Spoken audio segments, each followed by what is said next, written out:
So I have decided to prepare this video so that I can clarify certain topics which we have discussed in the last week. So one of the topic which created confusion was transformation or change of state. So we have already seen that what we mean by state. If we know in case of a single component system, if for example this hydrogen gas at 5 bar and 100 degrees Celsius, we know the number of moles and pressure and temperature. Using the ideal gas equation, we can calculate the volume also. So we know everything about the system at this point. So that system and the properties does not change by its own. For example, if it is 5 bar and 100 degrees Celsius, it remains at 5 bar and 100 degrees Celsius. Then that system is called an equilibrium state. So that we can represent using a point in the PV diagram or PT diagram. So we can represent that 5 bar and 100 degrees Celsius. Now the state, this is a equilibrium state, state 1 of the system. Now let us say after some process, let us say after some we have changed the sum of the for example, let us say we have this system. This hydrogen was in a container with a piston and a cylinder. The cylinder had a weight over it, so that pressure was 5 bar. So this weight was such a way that pressure this weight exert on this gas was 5 bar and temperature was 100 degrees Celsius. So this was the initial state of the system. So after some time we removed this weight, we removed it. So what happens is we have external atmospheric pressure acting at 1 bar. So what happens is this. So if we remove that weight, the gas will expand. Now only 1 bar is acting here, and correspondingly here also we will have 1 bar. So we have again equilibrium between the system and surrounding. So this is the state 2. So this is 1 and this is 2. So this process, this is called a transformation. So this system becomes this system. So that is called a transformation. Now if we know the all intermediate points, or if we can represent all intermediate points between this and this, like what happens when we remove the weight, suddenly the system was in state 1, then after some time the system became in 80 degrees Celsius and say 4.5 bar pressure. So after same time it was 4 bar and 70 degrees Celsius. If we can represent, so if all these states are in equilibrium, we can represent them in the diagram like this. So if we can represent it only if the system is in equilibrium. Equilibrium means everywhere it should have same pressure and temperature. Otherwise, if some part it has say 4.5 bar and some bar it is 4.8 bar, in that case we can, with the system is not in equilibrium, in that case we cannot represent it as a point in a PV diagram or a PT diagram. So here if we can represent that system, then we can connect all those points, and that connection or that sequences of points, intermediate points, is called a path.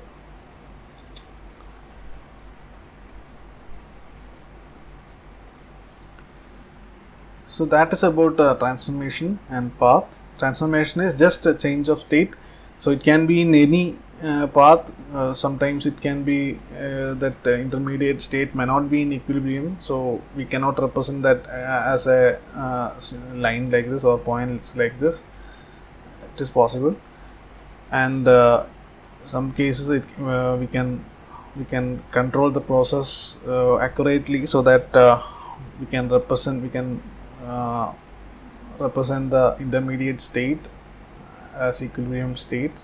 That process is also called a quasi-static process. You might have studied it before. So that type of process we can represent that process is in equilibrium at different points. That process we can represent as a intermediate state, and we can define a path like this. So transformation is any change of state, and path is if we can represent intermediate state, then that sequence of intermediate state is called path. So there are different type of process. There are reversible process, irreversible process, adiabatic, isobaric, isothermal. We will talk about it in detail later. Zeroth law we have discussed, and total energy concept also I think it is completely okay. Internal energy also we have discussed many times. Then we have seen heat. So one of the important idea we have to remember about heat is that heat is a boundary phenomena. Heat is a way in which energy enters and leaves the system due to or by virtue of a temperature difference. So heat, a system cannot contain heat. System can contain that thermal energy only. Heat can only be transferred from system to surrounding, or surrounding to a system, or one system to other system, whatever. So that is heat is a transfer phenomena. That is very important. You have to note that. Transfer phenomena.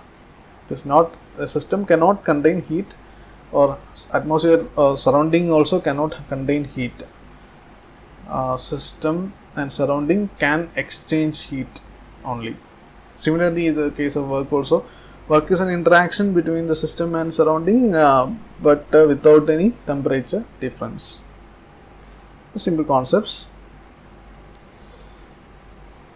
Then we have seen PDV work. So in calculating the PDV work, so consider we have a system initially, same picture I am drawing here. So this is the initial state of the system, and this is the gas, there is a gas inside. Let us say this is the final state of the system.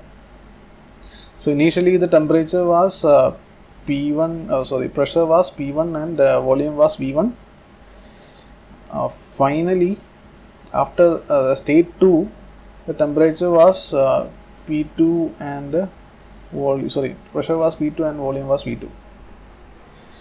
So what is the work done by the system during this transformation or during this process? So in order to calculate that, again in order to calculate that, we have to know the intermediate steps in the process. So at which path this process has been carried out, then only we can calculate the work.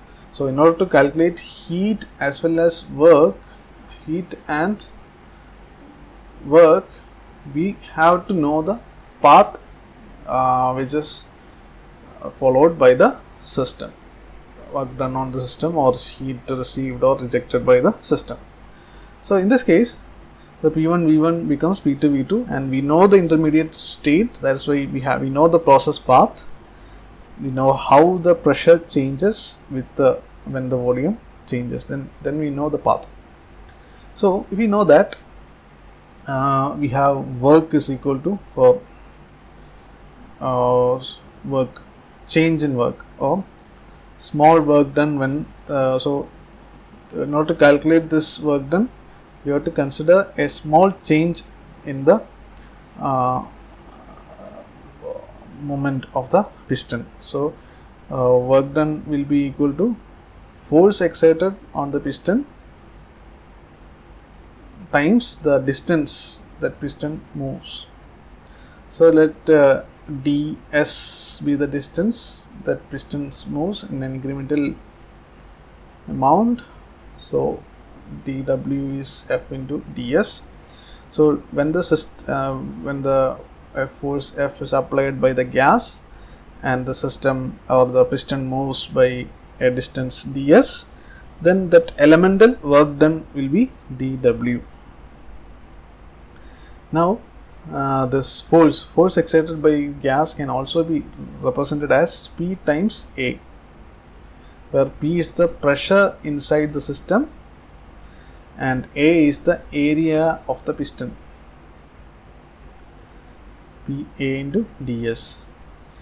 ds is actually the length and area is the area of the piston. So if we know, if we multiply A and ds, we know that is a change in volume of the entire system.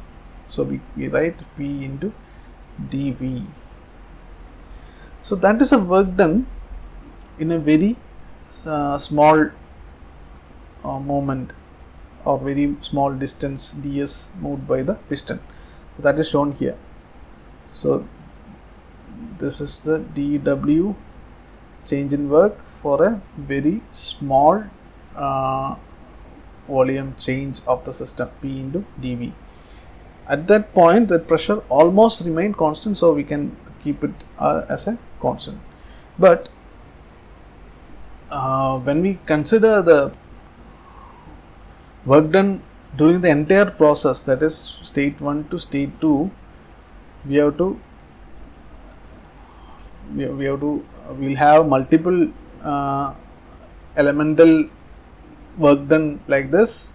So we have to take the sum of all these elemental areas in order to calculate the total work done by the system.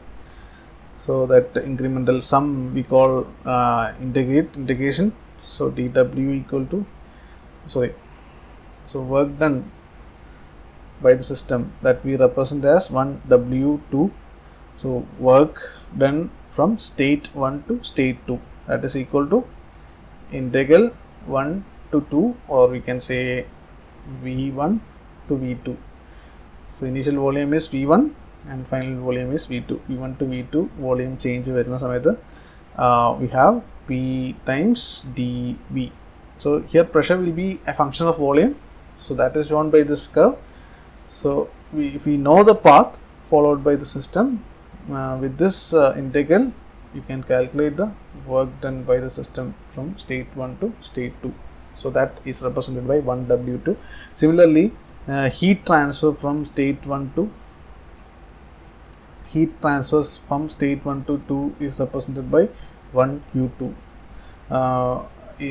We'll represent heat using either capital Q or small q, or sometimes work is represented as capital W or small w.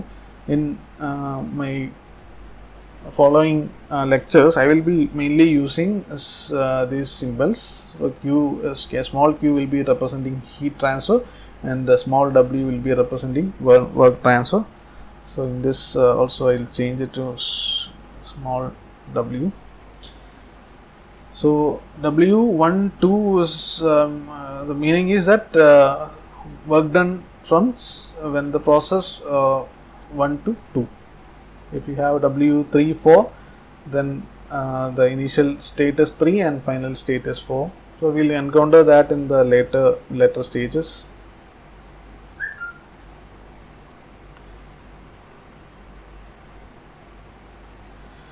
So that is it. 1W2 is equal to 1 to PdV. So that is a work done, or PdV work or displacement work.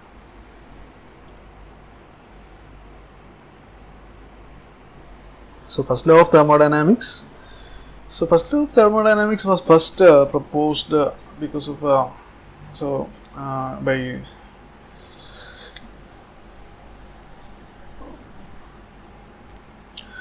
So we have a closed system undergoing a process, then we have a delta Q minus delta W equal to dE. So we have a closed system. A heat dQ is being transferred to the system, and the system is doing some work dW.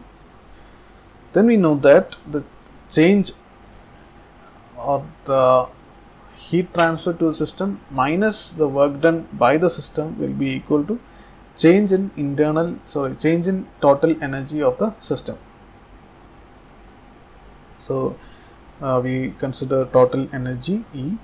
Total energy, we have seen that it is a sum of kinetic energy and potential energy and internal energy of the system.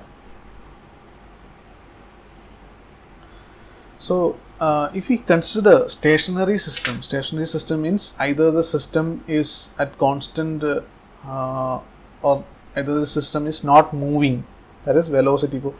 So we have a system, it during the process the system was moving at a velocity v, and after the process also the system is moving at the same velocity. If you calculate the change in kinetic energy, that will be 0. Similarly, if system was a height of z meters from the ground, then the potential energy will be mg into z. If the system does not change its height from the ground during the process, for example stationary system, that there is no system is not moving, then its height also will not change with respect to the datum. So in that case, potential energy will be again, change in potential energy will be again mgz minus mgz, that is also will be equal to 0. So for stationary system, kinetic energy change and potential energy change will be 0. So if we change, we calculate the change in total energy, these terms will vanish and only we will have the change in internal energy. So that is shown here. So for stationary system, we have dq minus dw equal to du. For the Mossov system we are going to consider in this course, we will consider stationary systems only. So we will have this equation for first law of thermodynamics. And similarly, the flow for the closed system, we have system undergoing cycle. We have cyclic integral q is equal to cyclic integral w. So this we will encounter later when we talk about heat engines. So I think it will become more familiar during that session. So one of the important idea, or one of the important learning or takeaway from the first law of thermodynamics is that the understanding that heat and work are the ways in which energy transfer occurs. So that is one of the important idea. The heat entering the system is usually taken as positive, and work done by the system is taken as negative. Work done by the system is also taken as positive. When a system rejects heat, it is taken as negative. Similarly, if a work is done on the system, then that is also taken as negative. Another idea is we have an equation of state.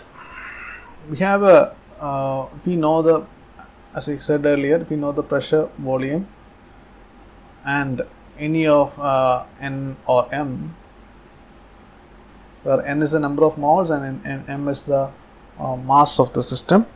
If we know any one of this and two properties, either PV or PT or VT, whatever, any two properties, then we can calculate the all other properties of the system. So for that we are using an equations of state. Equations of state are actually V equal to a function of P and T.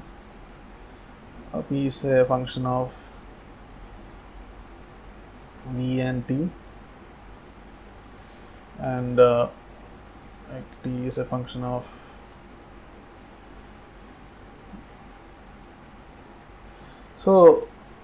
these relationships are called equations of state. So for ideal gases, this equation forms a very simple form, that is PV equal to nRT. So if you consider real gases, we have other equations of state, like you might have studied in your higher secondary that there is a van der Waals equation of state, that is a modified form of this PV equal to nRT. That is a van der Waals equation, you might be familiar.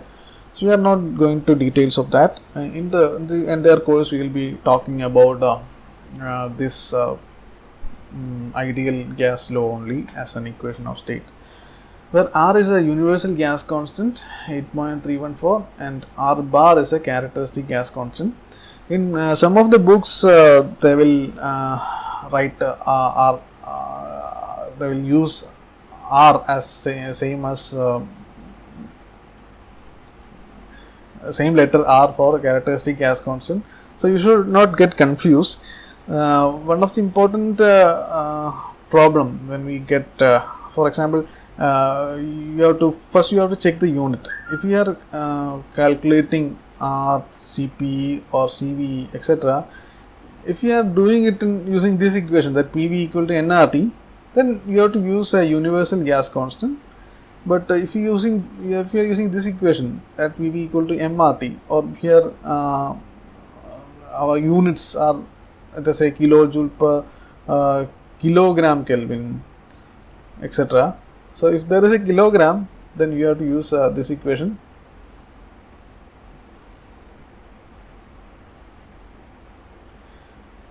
If there is a kilomole or mole, then you have to use this equation. So most of the cases we will be using this second equation, PV equal to mRT only. So here we are referring to R as a characteristic gas constant, that is equal to universal gas constant divided by molecular mass of the gas. Molecular mass of air is around 28 or 20 something. I am not remembering the exact value. So R bar is 0.287 kilojoule per kilogram Kelvin. So in some books it will be written simply as R, so same letter will be used for both cases, but it will create confusion. That's why I use separate symbol for that. So whenever I write R, that means that is universal gas constant, its value is 8.314 kilojoule per kilogram Kelvin, kilojoule per kilomole Kelvin. R bar is characteristic gas constant, that is 0.287. That depends on which gas you are using. So molecular mass of the gas, for hydrogen molecular mass will be different, oxygen it will be different. So if we divide that universal gas constant divided by molecular mass, you will get the characteristic gas constant. So characteristic gas constant, if we are using characteristic gas constant, so that unit will be in kilojoule per kilogram Kelvin, that you have to understand, that you have to keep in mind. And when we talk about CP and CV also, if we are referring to CP in again kilojoule per kilogram Kelvin, then you have to use R bar itself. But if CP molar specific heat, if you are considering molar specific heat at CP mole, in that case the unit will be kilojoule per kilomole Kelvin. In that case, in this equation, we will have a capital R, that is universal gas constant. So wherever if we are using this unit, kilojoule per kilogram Kelvin, then we will have a characteristic gas constant. If we are using a unit kilojoule per kilomole Kelvin, in that case we will have universal gas constant. So Cp minus Cv equal to R, the equation is valid, but you have to keep in mind the unit. What is the unit for Cp and Cv? If Cp is in kilojoule per kilomole Kelvin, then this will be universal gas constant. Otherwise, if it is Cp and Cv are in kilojoule per kilogram Kelvin, then R bar should be used here. So that is one thing important. Then I will just explain heat capacity at constant volume and constant pressure. So substance can be heated in two ways, especially gases. Liquids and solids, there is not much difference, but gases can be heated in two ways. For example, if we consider a rigid container,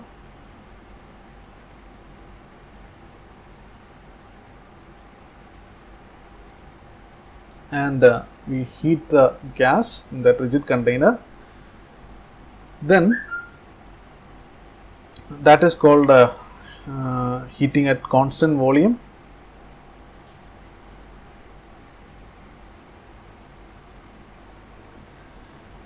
So heat capacity at constant volume is defined as the amount of heat to be supplied to a given mass of a substance to produce a unit change in temperature at constant volume.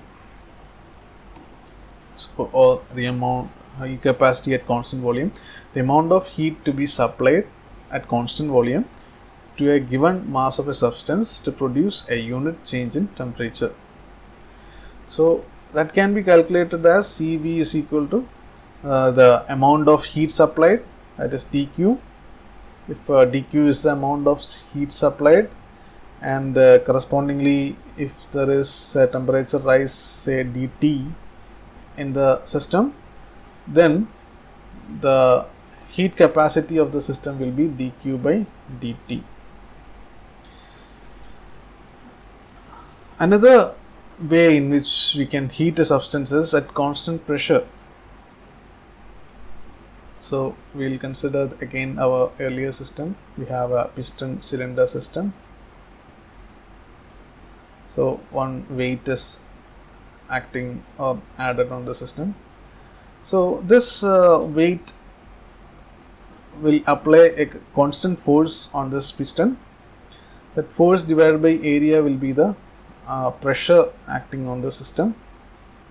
So even if we heat the system, there will be internally, if the pressure increases, this piston is movable, so piston will move and it will increase the volume, so that the pressure remains constant inside the system. That way also we can heat a system. So the heat capacity at constant pressure is defined as the amount of heat to be supplied to a given mass of substance at a constant pressure to produce a unit change in temperature. So that is again dq by dt. This is at constant volume and this is at constant pressure. V is equal to constant and P is equal to constant. Okay.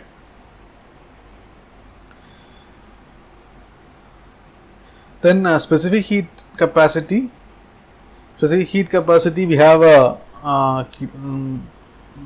we can represent it in mass basis or mole basis. So we will be mostly talking about heat capacity in mass basis. So we have specific heat capacity is heat capacity per unit mass.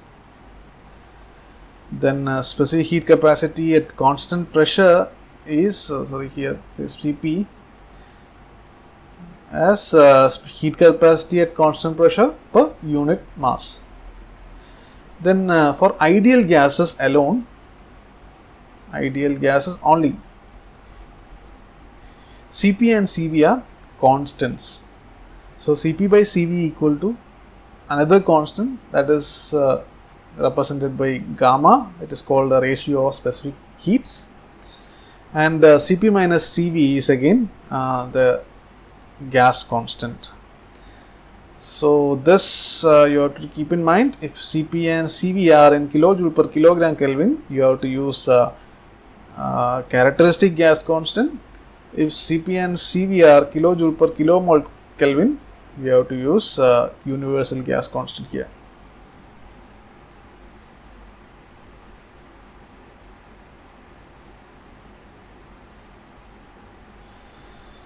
So these are some of the important equations you have to remember from this part, that is work done. We have already discussed it. Then first law of thermodynamics, that is 1 Q2 minus 1 W2 equal to delta U, that is heat transfer in, for example, in a process from 1 to 2. So let us say this is a PV diagram. Process P, this is the state 1 and this is the state 2. So if we have we know the process from 1 to 2, then heat transferred during this process is represented by 1 Q2 and work done during this process is represented by 1 W2. The difference between the two will be the difference between the internal energy at these two states. So here one heat and work are path functions that depends on the path which is followed by the system. However, delta U, the change in internal energy, is actually a state function that only depends on the initial and final state. So if we know the pressure, volume, temperature at this point, we can calculate the internal energy at this point as U1, and internal energy at point 2 is also fixed by pressure, volume and temperature. So we know, if we know the pressure, volume and temperature, we know U2. But this, in order to calculate the amount of heat and the amount of work done during this process separately, then we should know the path followed by the system. For ideal gases, the change in internal energy for a closed system is delta U is equal to U2 minus U1, that is equal to mCV into T2 minus T1. This you have to remember. We are not going to prove this. So change in internal energy between the state 1 and state 2 is only a function of temperature, because mass and specific heats are constants. So for ideal gas, Cv is a constant, mass we already know. Then if you know the temperature difference, temperature at state 1 and state 2, we can calculate the internal energy change between those two state points. So we have to remember this equation. Then for ideal gas, I have already told that Cp minus Cv equal to R bar, or characteristic gas constant. So here you have to keep this in mind. Cp is in and Cv is in Cp and Cv are in kilojoule per kilogram Kelvin. Then we have characteristic gas constant, that is also in kilojoule per kilogram Kelvin. You might have studied dimensional analysis. We have an equation like this. All these values should have the same dimension, same units. So this is kilojoule per kilogram Kelvin. Cv also kilojoule per kilogram Kelvin. R bar also should be kilojoule per kilogram Kelvin. So if it is in Cp is in kilojoule per kilomole Kelvin, then Cv also the same unit, and instead of R bar you have to use the universal gas constant R. Then Cp by Cv is equal to gamma. Then with this can be manipulated to if we substitute Cp equal to gamma Cv in this equation, you will get this equation. We are not going to details of that. Similarly, if we multiply, or if we instead of Cv, if we substitute Cp by gamma, then you will get an equation like this. So this is also equation we have to keep in mind. And you have to remember some values also. For air at 300 Kelvin, you have to see that Cp is 1.005 kilojoule per kilogram Kelvin. Remember the unit. Cv is 0.718 kilojoule per kilogram Kelvin. So if you Cp minus Cv, if you calculate, you can find it as R bar is equal to 0.287 kilojoule per kilogram Kelvin, and gamma is 1.4. So thank you. I think that is sufficient for the coming lectures. See you later.